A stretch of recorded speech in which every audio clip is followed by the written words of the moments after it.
learners! I am Miss Daria F. Espayos, your grade 7 science teacher at Dasmariñas East Integrated High School. But before we proceed to our discussion, kindly answer this question. Which among these images is the smallest and the largest in our body?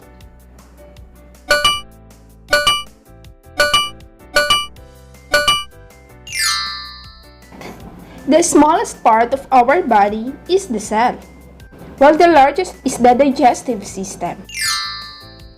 So our topic for today is all about the levels of organization from cell to organism.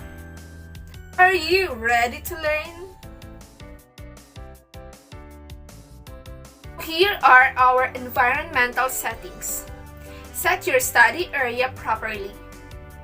Get comfortable but not too comfortable. Set up your modules, paper, and pen. Keep your space organized and free from distractions.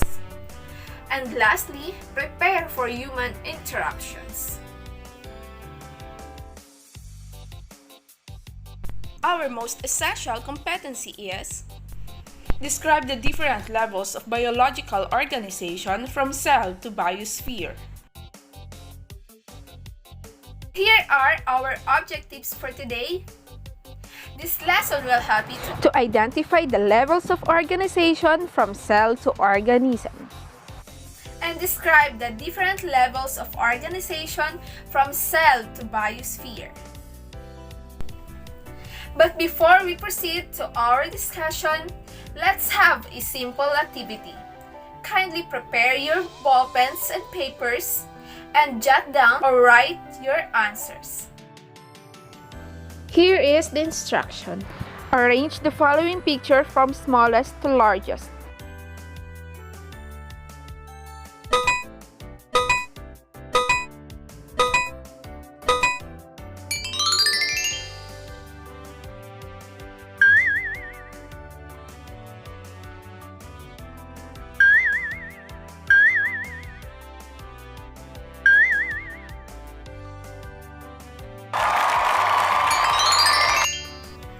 The biological organization exists at all levels in organism. It can be seen at the smallest level in the molecules that made up such as things as DNA and proteins, and to the largest level in such as organism as blue whales, which is the largest mammals on the earth. Some organisms composed of single-cell or unicellular organisms, and composed of trillions of cells called multicellular organisms. So what is the unicellular organism? Unicellular organisms are the organism with a single cell.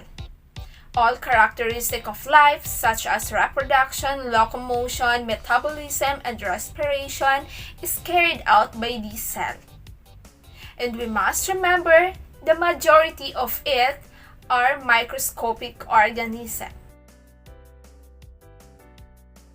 And these are the following.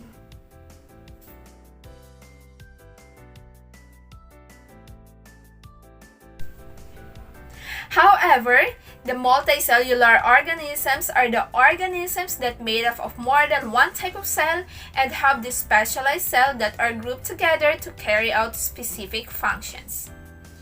Most life that you can see without microscope is a multicellular organisms.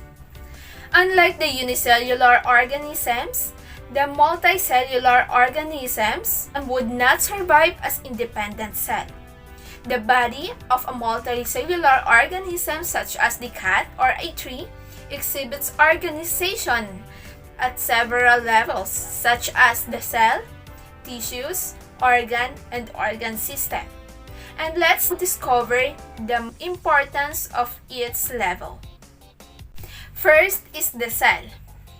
All living things are made up of cells. Cells are the basic building blocks of all organisms. That's why it is called the basic unit of life. Although the cells are made up of smaller parts, none of those parts could survive on their own. Cells is the smallest level of organization but carried out the most special functions. Here is our trivia for today. Did you know that an average human body has about 38 trillions of cells? However, they can be grouped into just 4 major tissues. These are the epithelial tissue, the muscle tissue, the connective tissue, and the nervous tissue.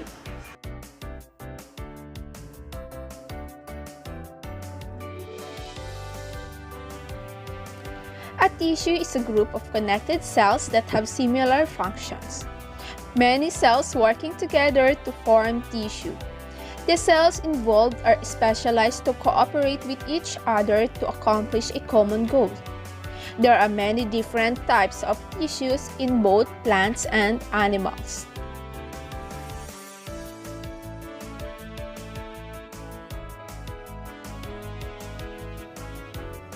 A group of tissues with similar functions combine to make up an organ.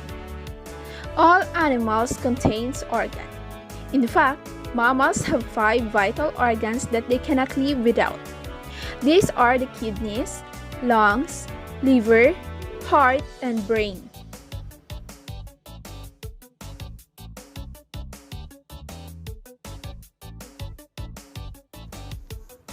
When organs work together, they form an organ systems. Organ systems keep the body regulated and in a stable state. These systems often work together and rarely work in isolation. The human body has 11 organ systems. These are circulatory, digestive, endocrine, excretory, immune, integumentary, muscular, nervous, reproductive, respiratory, and lastly, the skeletal system. An organism is an entire living thing that can carry out basic life processes. This means the organism can take in materials, release energy from food, release waste, grow, respond to the environment, and reproduce. Here are the examples of organisms: bacteria, amoeba, mushroom, sunflower, human, eagle, and other more. Let's have a short recap. I will only give you 5 seconds to name the levels of organization of these pictures.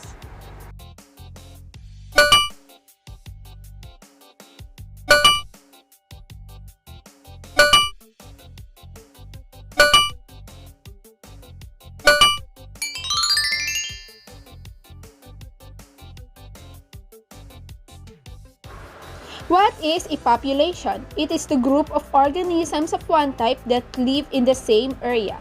For example, the population of free-range chicken. Next is the community. It is the sum of populations inhabiting in a particular area. For instance, all of the trees, grass, insects, chickens, and other populations in the field form the field's community. Keep in mind that the community level only consists of living organisms.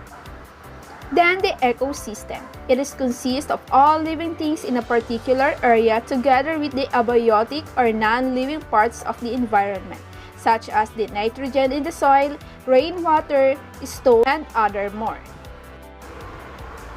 At the highest level of an organization is the biosphere. It is the collection of all ecosystems and it represents the zone of life on Earth. It includes land, water, and even the atmosphere to a certain extent.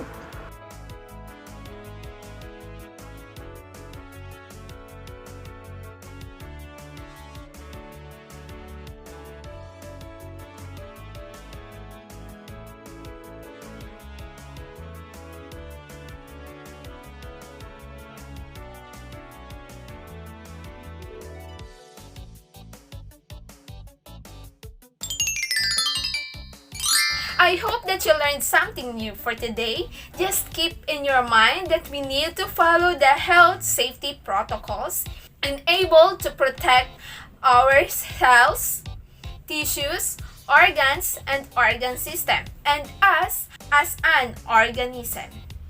Keep safe and God bless.